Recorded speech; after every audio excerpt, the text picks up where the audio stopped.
Նախորդ տարի Երևան քաղաքի ասֆալտապատման բյուջեն 1,2 միլիարդ դրամի շուրջ է եղել։ Իրանք 24% թերակատարել են։ Այսինքն փողն եղել է, որ պիտի ասֆալտը սարքեն, չեն արել։ Մյուս խնդիրը, որ կա առաջ, մենք նկատում ենք, որ ճաքերի մեջ բերում էին բիտումով, իրենք ոնց որ կար էին տալիս, որ ամուր լիներ։ Ինչ եղավ, որ ձյունն եկավ, իրանք երազում էին, որ ձյուն չկար։ Ձյունն եկավ, ավազն ու աղը որ լցնում ես, ավազն ու աղը չի քանդում ասֆալտը։ Ձյունը հալվում է, այդ ճեղքերից լցվում է ասֆալտի տակ, մի հատ էլ մինուս անում, ուռուն տրաքում է ամբողջությամբ։ Խնդիրը դրանում է, 100 անգամ ասել եմ, այդ ավազն ու աղը գար ձեր գլխին, էդի չի պատճառն, ուրիշ բանն է պատճառը։ Անվորակ ասֆալտ են իրանք սարքել, եթե օբյեկտիվ ենք լինում, մտել է, մի հատ անձրև եկել է, իրանք իրական դեմքը բացվել է։ Հիմա իրանք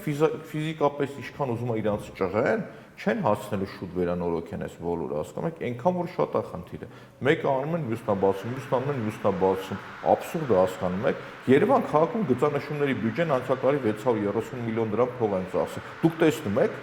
մատ հələ գծանշումները նայեք։ Եթե իրանց գծանշումներին հետևես, օրական 26 հատ վթար կլինի, 37 հատ է ակտ կգա քո վրա։ Իսկ մարդիկ ցույց գուշակությամբ ավտոմեքենա են վարում։ Էս հա ՔՊ-ի պատկերն է, այսի Տիգրան Ավինյանը չի։ ՔՊ-ն մեկ էլ մի հատ գրդոնչի հայատեր ունեն, Վազգեն Սարգսյանի աղբոր կուսակցություն, մեկ էլ իրանք, հավասար 50-50 պատասխանատվություն են կրում, բայց եթե օրինակի համար իրանց ականջ քաշողը լիներ, այս պարագայում Նիկոլ Փաշինյանը, որ ասել էս ինչ եք անում տղեկ, կամ կարող է իրար հետ փայ են, էդ էլ կա, չէ։